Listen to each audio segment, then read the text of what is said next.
Next heading is Zener diode. Zener diode क्या होता है बेटा? It is a special type of diode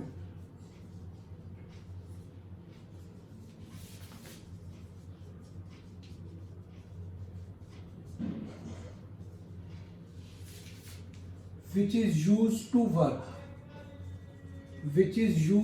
work continuously in reverse breakdown region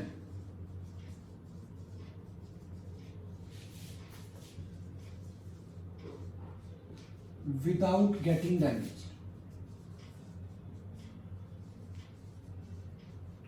बगैर damage हुए reverse breakdown reason के अंदर जो डायोड काम करता है उसको हम कौन सा बोलते हैं बेटा? PN junction diode. हम ऑलरेडी पढ़ चुके हैं कि अगर हम IV characteristic of a PN junction diode देखें रिवर्स बाइजिंग में तो ऐसा होता है, जिस वोल्टेज पे ऐसा हो जाता है इसको हम वीजेड बोलते हैं और ये वाला जो रीजन है इस रीजन का नाम है रिवर्स ब्रेकडाउन रीजन।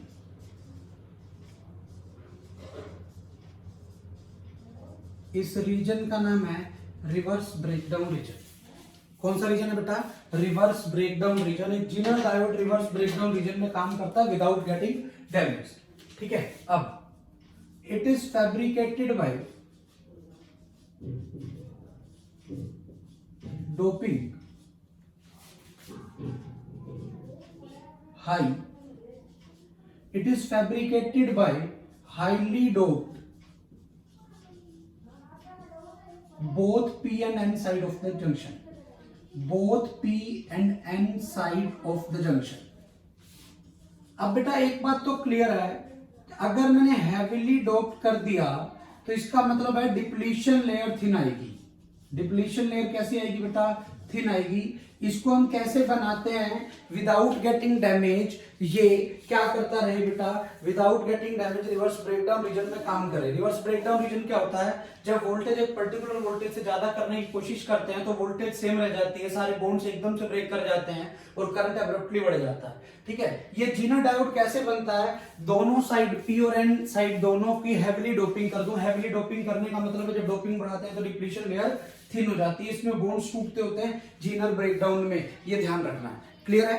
अब Zener diode is used as a DC voltage regulator or DC voltage stabilizer।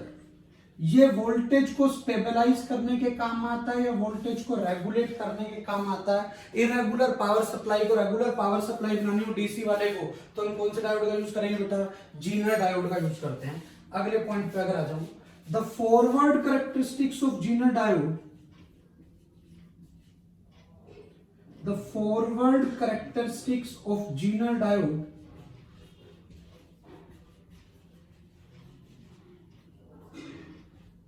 is same as that of PN junction, as that of simple PN junction diode।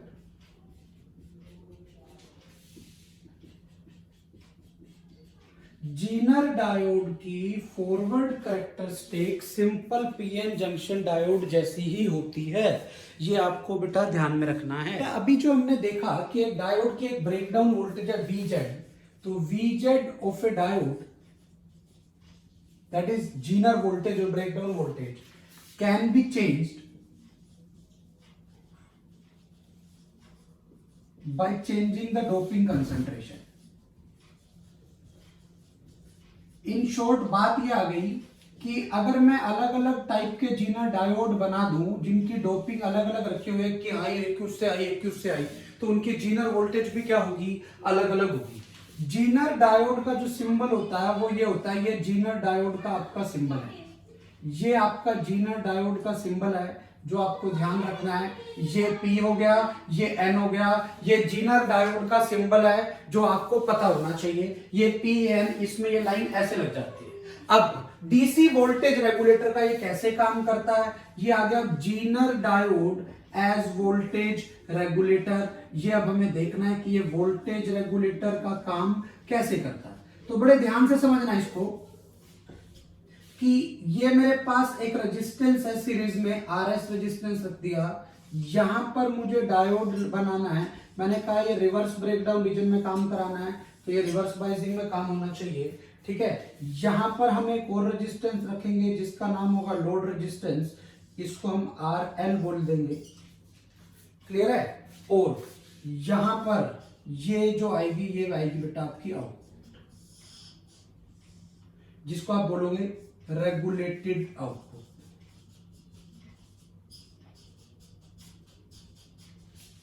और अगर मैं इधर बात करूं, ये irregulated power supply, this is irregulated power supply. हम बेटा clear. ये वोल्टेज रेगुलेटर में ऐसे काम करता है। इस रेजिस्टेंस का नाम होता है ड्रॉपिंग रेजिस्टेंस। अब बड़े ध्यान से समझना, इसकी एक फिक्स वोल्टेज होगी वीजेड, ब्रेकडाउन रीजन में काम कराना है।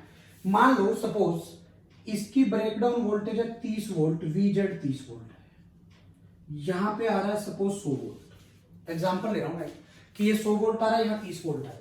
तो बेटा इसके पास 30 आया ब्रेकडाउन में, तो इसके पास भी 30 ही आएगा पक्का। क्यों? क्योंकि ये दोनों पैरेलल में वोल्टेज सेम रहेगी। तो 70 वोल्ट यहां जाएगा।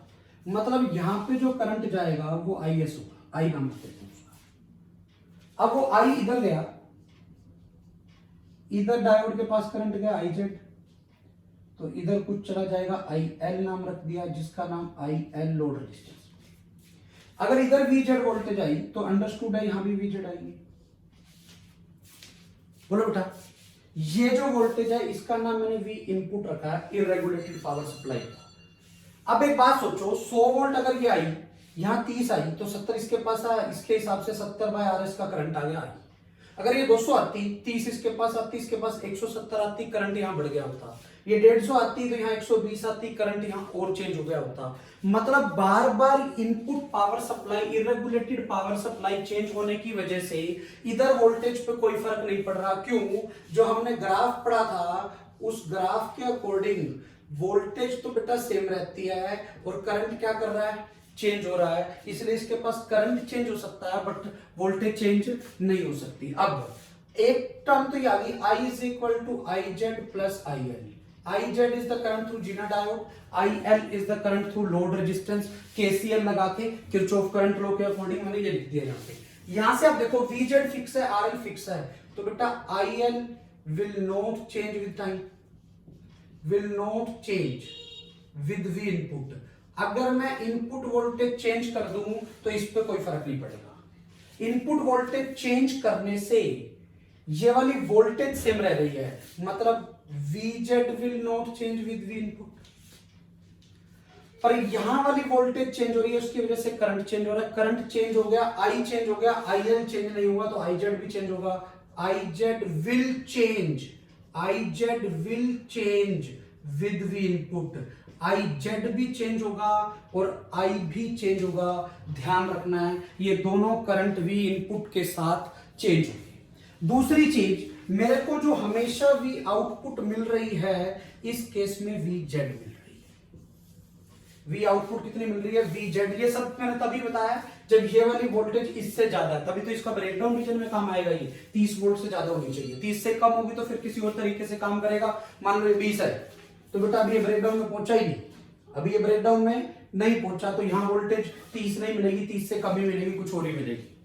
समझ आ रही है मैं क्या कर रहा हूं? फिर ये अपने पास सारी ले जाएगा, इसको कुछ देगा ही नहीं।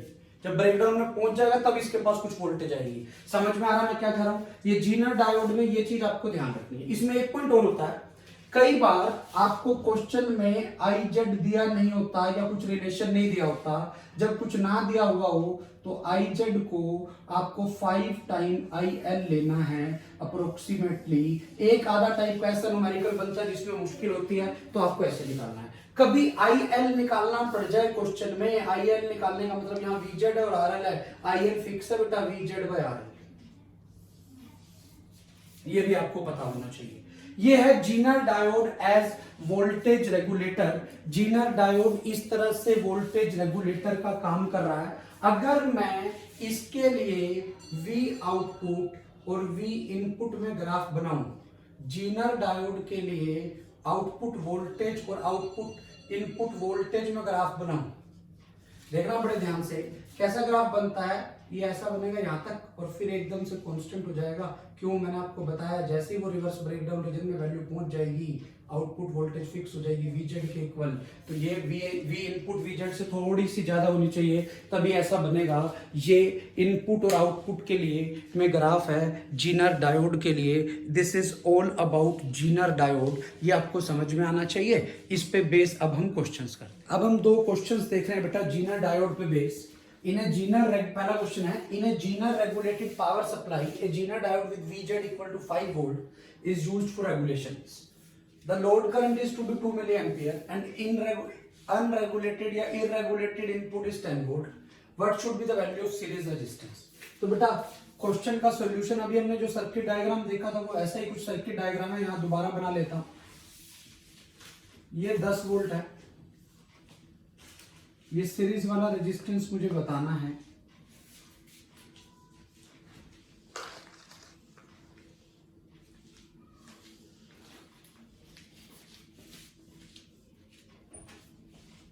क्या मेरे पास लोड रेजिस्टेंस है और यहां मेरे पास आउटपुट है। हर बात क्लियर? अब क्वेश्चन में दिया हुआ है कि Vz is equal to 5 volt, ये 10 वोल्ट है, ठीक है। लोड करंट टू भी 2 मिली एम्पियर, ये वाला करंट 2 मिली एम्पियर है, तो यहां से भी 2 मिली एम्पियर करंट आ गया, ठीक है। अब बड़े ध्यान से समझना, आपको सीरीज रेजिस्टेंस बताना है। लोड करंट 2 मिली एम्पियर है, ये 2 मिली एम्पियर आ गया। अब अगर आप देखो, अगर मैं कहूं RL भी निकालना है तो what is RL? RL will be equal to Vz by IL, क्योंकि यहां Vz बाय current through load, Vz is 5 volt, IL is 2 milli ampere. Clear है? तो RL जो लोड रेजिस्टेंस आ गया वो आपका 2500 ओम आ गया। आपको तो I बताना है, ये IZ होगा, यहां ही होगा, यहां IZ होगा। हमें ये पता है I will be equal to IZ plus IL। I can also be written as 5 by RS। क्यों? समझ आया क्यों? बेटा 5 वोल्ट यहां आ गई तो 5 इसके पास बचेगी, तो 5 by RS will be I। अब मुझे RS निकालना है, I पता होना चाहिए। अब I पता होने के लिए IL पता है, IZ नहीं पता। मैंने अभी थोड़ी देर पहले बताया था, जब आपको IZ ना दिया हुआ हो तो IZ को 5 टाइम IL मान लें। जैसे ही आप IZ को 5 टाइम IL मानेंगे, IL आपका 2 था तो IZ आपका लगभग कितना हो गया बेटा? 10 मिली एम्पियर हो गया। तो जो I आ गया 10 और 2 12 आ गया आपका। I की वैल्यू 12 मिली एम्पियर आ गई, तो RS कितना आ गया? 5 बाई 12 मिली एम्पियर। तो RS की वैल्यू आ गई बेटा 5000 by 12 ohm. This will be your answer. आप इसको इस तरह से जो भी कैलकुलेशन करके आएगा आगे, इस हिसाब से आप RS की वैल्यू। नेक्स्ट क्वेश्चन देखते हैं। In the circuit shown in figure, ये 220 वोल्ट दिया हुआ है, ये 5 किलो ओम है, ये 50 वोल्ट की जीनर वोल्टेज है, ये 20 किलो ओम है। हमें ये सब निकालना है। अब देखो पहला पार्ट है आउटपुट वोल्टेज निकालनी है। अब आपको ध्यान हो, आउटपुट वोल्टेज यहाँ पर वो Vz के इक्वल आती है, तो इसका आंसर आ गया 50 वोल्ट। अब आप एक चीज सोचो, 50 वोल्ट इसके पास आया तो इसके पास 220 में से 50 गया, 170 वोल्ट आएगा और ये वाली वैल्यू I होगी। अगर ये I है, इधर IZ जाएगा, इधर IL जाएगा। I ये भी यहां भी 50 वोल्ट आएगा, 50 बाई 20, तो IL की वैल्यू क्या होगी बेटा? 50 वोल्ट बाई 20 किलो ओम, तो दैट इज 20 किलो ओम का मतलब दिस, तो ये आ गया 2.5 मिली एम्पियर। ये आ गया। अब I कितना होगा? 170 वोल्ट बाई 5 किलो ओम, तो ये आ गया 34 मिली एम्पियर। कितना आ गया? 34 मिली एम्पियर। हमें पता है I is equal to IZ plus IL। ये 34 है, ये आपको निकालना है, और IL कितना बेटा? 2.5। तो आपका आई जेड कितना आ गया, माइनस करके देख लो 31.5 मिली एम्पियर। तो current through zener diode 31.5 milli ampere. Voltage drop across RS कितना आ गया बेटा, 170 वोल्ट। इस केस में मैं आई जेड निकाल पा रहा था, इसीलिए मुझे आई जेड को 5 IL के इक्वल नहीं रखना।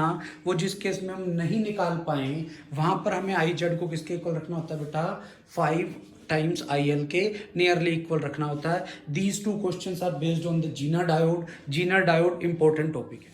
Next heading is photo diode. It is a special type of diode.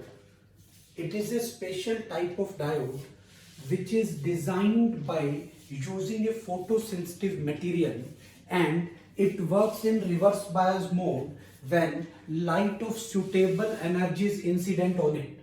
क्या मतलब हुआ बेटा, ये मेरे पास एक सिंपल पीएन जंक्शन डायोड है,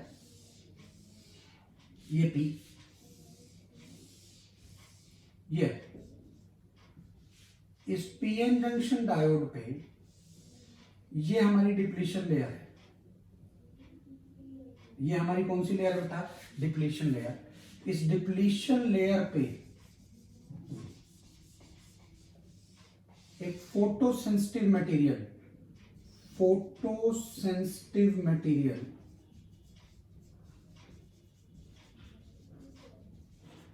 is coated on depletion layer. Depletion layer पे हम एक फोटो सेंसिटिव मटेरियल की कोटिंग करते हैं। अब हम इस पे एक लाइट डालेंगे बाहर से, इस फोटो सेंसिटिव मटेरियल पे। इस लाइट की एनर्जी बैंड गैप से ज्यादा होनी चाहिए। किससे ज्यादा होनी चाहिए बेटा, बैंड गैप से।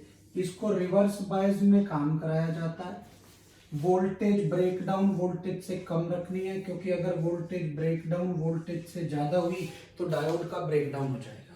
डिप्लीशन लेयर पे फोटोसेंसिटिव मटेरियल की कोटिंग की, लाइट इंसिडेंट की, इंसिडेंट लाइट की फिर एनर्जी बैंड गैप से ज्यादा होगी तो ये इंसिडेंट लाइट आपका एक इलेक्ट्रॉन होल पेयर जनरेट करेगी। क्या जनरेट करेगी बेटा, इलेक्ट्रॉन होल पेयर जनरेट करेगी। उस इलेक्ट्रॉन होल पेयर जनरेट होने की वजह से करंट चलेगा। ठीक है, ध्यान रखना है, photo diodes operated in reverse bias mode. कौन से मोड में काम कराते हैं बेटा, रिवर्स बायस मोड में। ये जो वोल्टेज है V1 should be less than breakdown voltage. Breakdown voltage से कम होनी चाहिए। The energy of incident light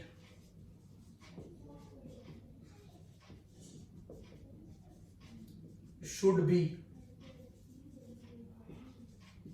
greater than the band gap.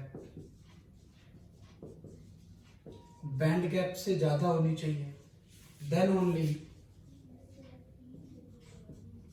electron hole pair will generate. तो आपका इलेक्ट्रॉन होल पेयर जनरेट होगा। रिवर्स बाइजिंग में क्यों कराते हैं, ये बहुत समझने की चीज है बेटा। रिवर्स बाइजिंग में इसलिए कराते हैं, अगर मैंने इसको फॉरवर्ड में करा रखा होता तो फॉरवर्ड में पहले ही करंट ज्यादा होता है। इसकी वजह से 5, 7, 10, 15, 20 करंट, 20 इलेक्ट्रॉन होल पेयर बन भी गए, थोड़ा सा करंट बढ़ भी गया तो मैं उसको डिटेक्ट नहीं कर पाऊंगा कि करंट में कुछ चेंज आया कि नहीं आया। समझ आ रही है मैं क्या कर रहा हूं। बट इस केस में डिटेक्ट कर पाऊंगा।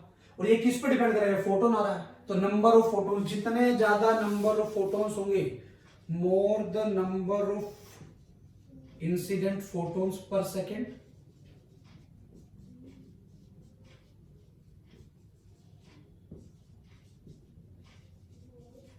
more will be change in current, and hence more will be conductivity. आपको ये चीज समझ में आनी चाहिए कि मैंने रिवर्स बाइजिंग में क्यों काम कराया। रिवर्स बाइजिंग में अगर 4 5 7 10 20 50 100 जो भी आपके इलेक्ट्रॉन होल पेयर जनरेट हुए वो करंट डिटेक्टेबल होगा। इसीलिए यहाँ माइक्रो एमीटर भी लगा हुआ है। मैंने माइक्रो एमीटर करंट के चेंज को डिटेक्ट करने के लिए है। फॉरवर्ड में करंट पहले मिली एम्पियर में होता है, अगर थोड़ा बहुत करंट चेंज भी हो जाएगा तो भी हमें ऑपरेट नहीं हो, तो भी हमें पता नहीं लगेगा। यहां से अगला पॉइंट क्या बनता है, current in the absence of incident light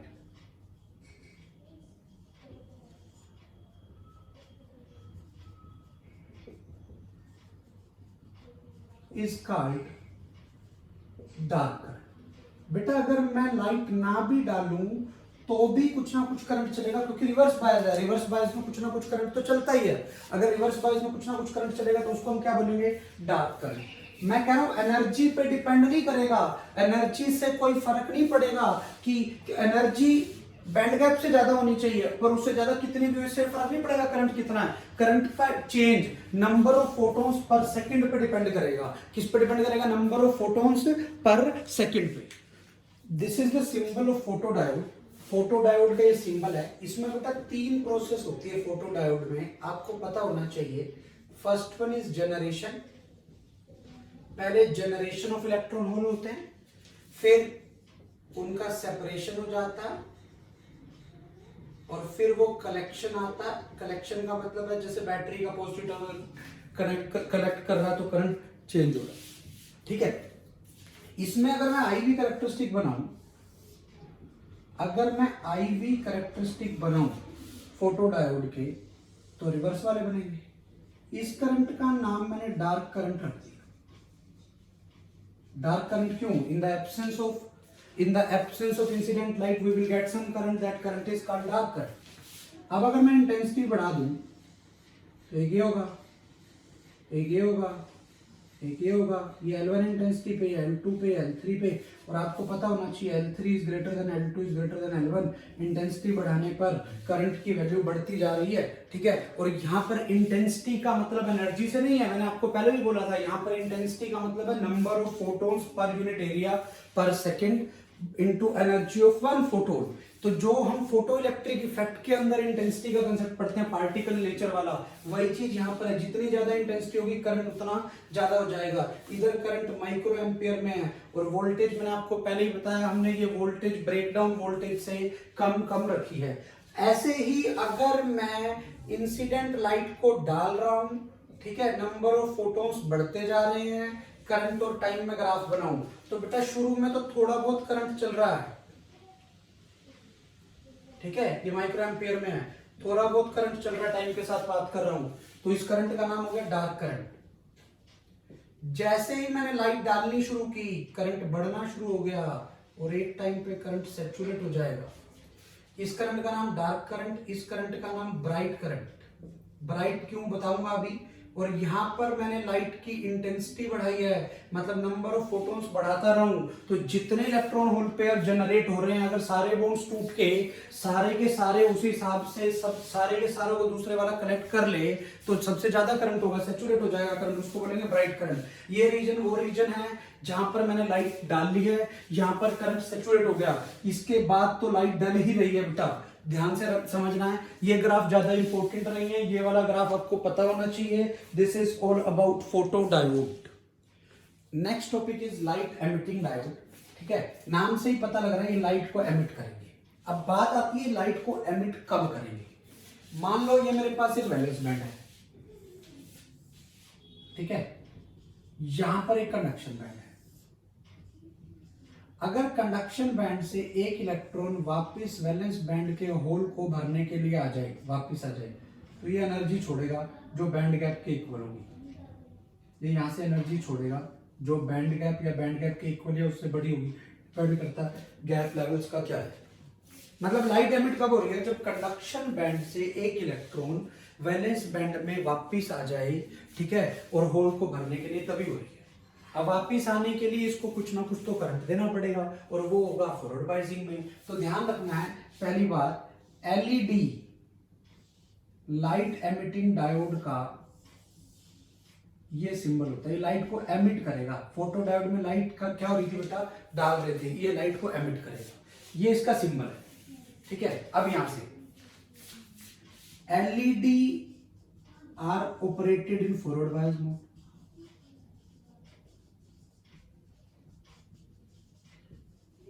forward bias mode में काम करते हैं light emitting diode. Light emitting diode are operated in forward bias mode. Clear है? जब वोल्टेज एक पर्टिकुलर वोल्टेज नी वोल्टेज से ज्यादा होगी तो करंट चलेगा, वही फॉरवर्ड बायसिंग जैसे ग्राफ आएंगे।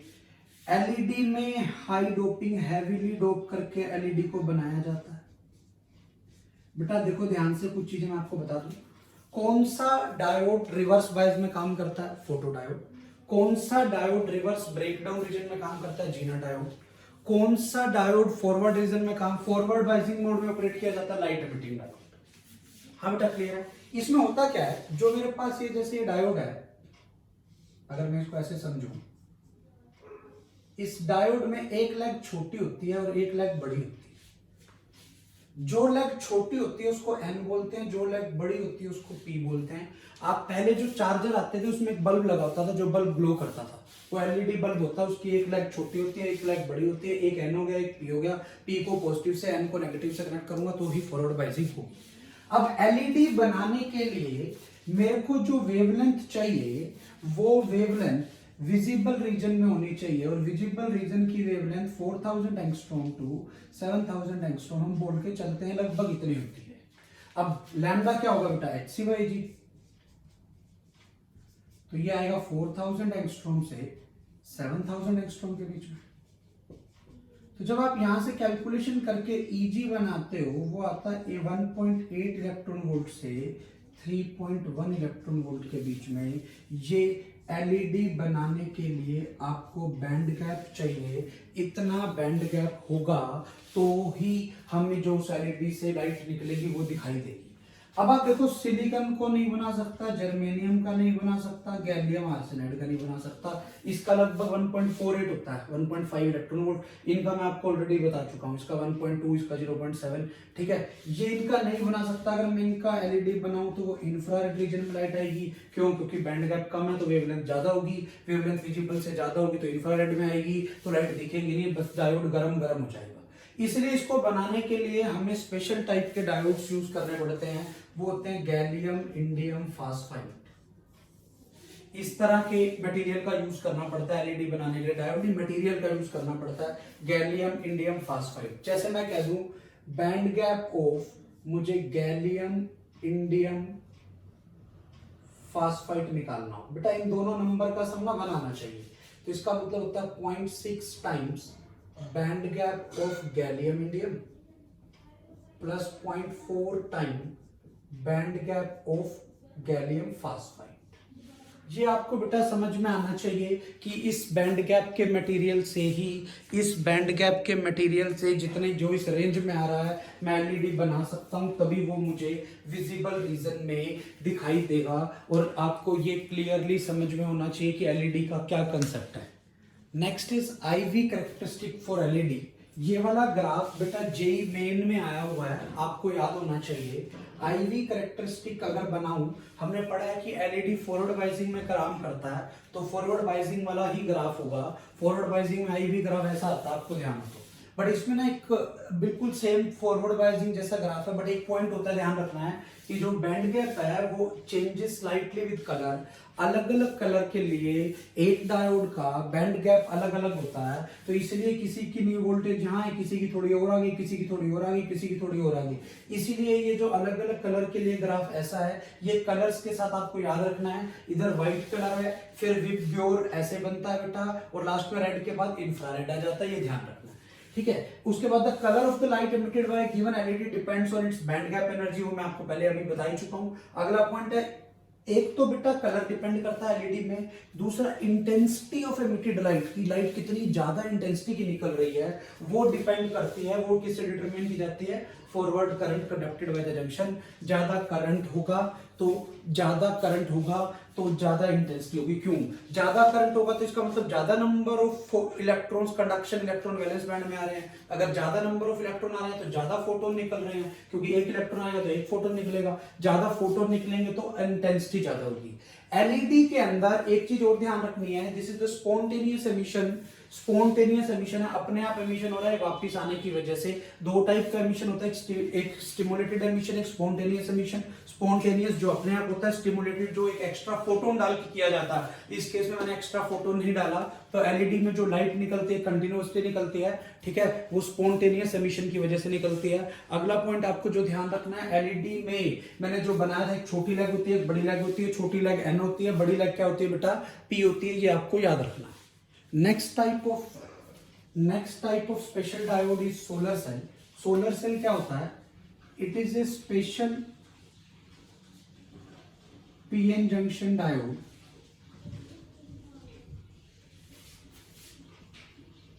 which converts solar energy into electrical energy।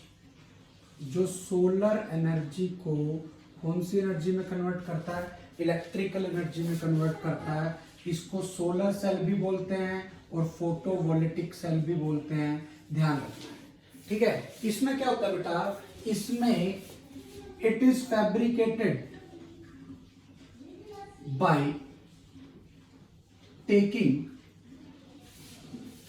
making N region of the diode very thin and P region of the diode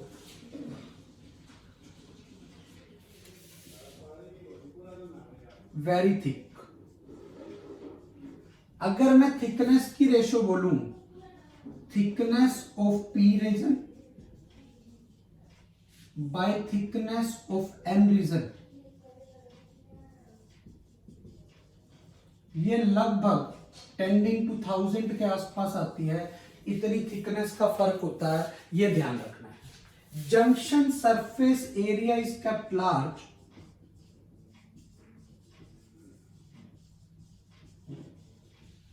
junction का जो सरफेस एरिया उसको बड़ा रखा जाता है, सो दैट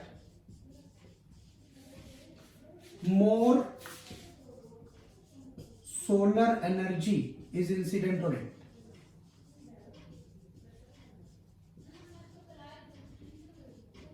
लास्ट में निकल प्लेटेड रखते हैं, निकल प्लेटेड से रेजिस्टेंस लगाते हैं।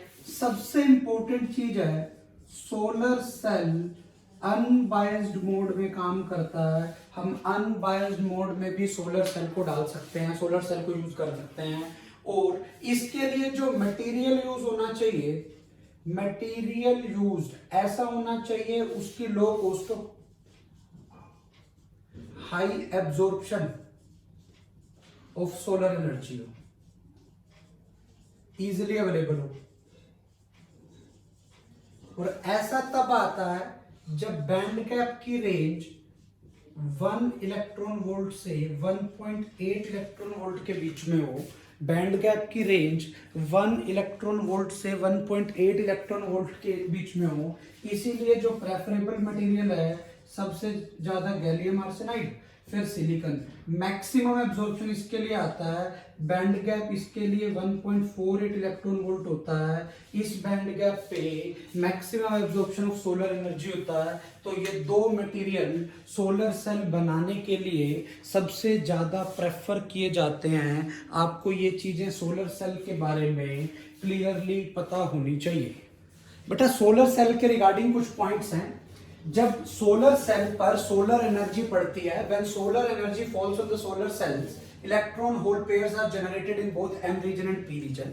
इलेक्ट्रॉन होल पेयर जनरेट होगी क्योंकि लाइट आके गिरी है तो उसने एक बॉन्ड को ब्रेक किया होगा, इलेक्ट्रॉन होल पेयर जनरेट हुआ होगा। As we have already discussed that solar cells are used in unbiased mode. अगर अनबायस्ड मोड है तो जैसे ये मेरे पास एक डायोड है, तो डायोड में यहां पर इलेक्ट्रिक फील्ड होता है, ये पी होता है, ये एन होता है। अब यहाँ इलेक्ट्रॉन होल पेयर बन गया, इधर इलेक्ट्रॉन होल पेयर बन गया, तो इलेक्ट्रॉन इलेक्ट्रिक फील्ड से अपोजिट डायरेक्शन में जाएगा। Electron will diffuse from P side to N side.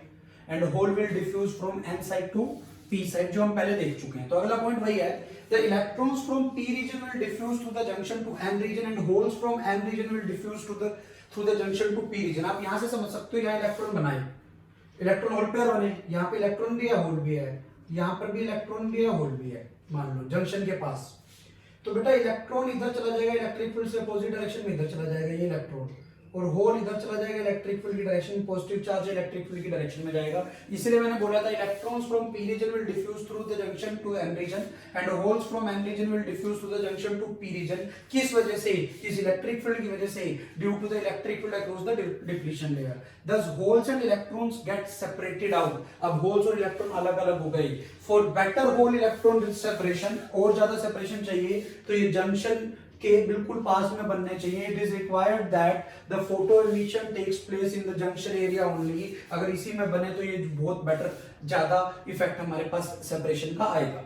यहीं से अगला पॉइंट क्या बनता है, if PN junction diode is open circuit, open circuit है मतलब मैंने उसको किसी से कनेक्ट नहीं कर रखा, then hole and electron will collect on both sides of the junction. दोनों साइड इकट्ठे होते जाएंगे। एक साइड पर क्या होगा, इस साइड होल्स आ गए तो एक साइड पर यहाँ पॉजिटिव आ गया या नेगेटिव आ गया, तो यहाँ एक वोल्टेज डेवलप हो गई। This give rise to an open circuit voltage. When an external resistance is connected across the junction, the electric current flows through the circuit. अब अगर ये ओपन है तो बेटा इधर इलेक्ट्रॉन होल के कलेक्शन होने की वजह से यहाँ पॉजिटिव आ गया या नेगेटिव आ गया, तो यहाँ पे ओपन सर्किट वोल्टेज डेवलप होगी। बट अगर मैं इसको किसी रेजिस्टेंस से कनेक्ट कर दूं तो उस वोल्टेज की वजह से उसमें करंट चलने लग जाएगा। यही चीज यहाँ लिखी हुई है, when an external resistance is connected across the junction diode, the electric current flows through the circuit. The electric current in the circuit increases with the increase in intensity of sunlight. क्यों? जितनी ज्यादा intensity आएगी उतने ज्यादा electron hole pair बनेंगे, उतनी ज्यादा open circuit voltage आएगी और उस हिसाब से करंट भी ज्यादा आएगा। तो आप देख भी सकते हो ग्राफ से, जैसे जैसे इंटेंसिटी बढ़ा रहा हूं मतलब ज्यादा नंबर ऑफ फोटोन आ रहे हैं, ज्यादा नंबर ऑफ फोटोन आ रहे हैं तो करंट भी बढ़ रहा है, क्योंकि ज्यादा number of electron hole pairs generate हो रहे हैं। अब ये एक बहुत इंपॉर्टेंट क्वेश्चन है, this is IV characteristics of solar cell 2014 NEET में आया हुआ क्वेश्चन है। ठीक है, 2014 नीट में आया हुआ क्वेश्चन है बेटा, इंपॉर्टेंट क्वेश्चन है। 5-6 साल से ये क्वेश्चन नहीं आया, बहुत ज्यादा प्रोबेबिलिटी है इस बार आ सकता है। IV characteristic of solar cell आपको ध्यान रखना है। ठीक है, ये ऐसा बनता है डायग्राम। इसमें ए पॉइंट क्या है, ए पॉइंट पे करंट तो है बट वोल्टेज नहीं है, बिकॉज y एक्सिस पे x की वैल्यू 0, तो यहाँ करंट है वोल्टेज नहीं है, इसका मतलब ये शॉर्ट सर्किट हो गया, वोल्टेज 0 करंट मैक्सिमम। तो इसलिए a point represents the short circuit current and b point represent the open circuit voltage. What do you mean by short circuit current? Short circuit current is the maximum current which can be drawn from the solar cell. Solar cell से ज्यादा मैं कितना current निकाल सकता हूं, उसको मैं short circuit current बोल रहा हूं। ये पेपर में क्वेश्चन ऐसे आया था, IV characteristic of solar, question ये था, the IV characteristics are given as shown in the figure, choose the correct option. First, this is the IV characteristic for Zener diode, गलत हो गई option. Second, IV characteristic of photodiode, ये भी गलत हो गई। Third, this is the IV characteristic of solar cell with A point represent open circuit voltage and B point represent short circuit current, ये भी गलत हो गई। फिर IV characteristic of solar cell, next option, with A point represent short circuit current and B point represent open circuit voltage, ये सही हो गई। ऐसे एक ऑप्शन और भी बना सकता हूं, IV characteristic of solar cell with A point represent open circuit current and B point represent short circuit voltage, ये ऑप्शन भी गलत हो जाएगी। This is about solar cell. We have already discussed all the special types of diode. 4 type के diode हमने इसमें पढ़ लिए हैं। कौन कौन से 4 डायोड पढ़े हैं बेटा? एक जीना डायोड, ठीक है, एक Zener diode, photo diode, LED और सोलर सेल।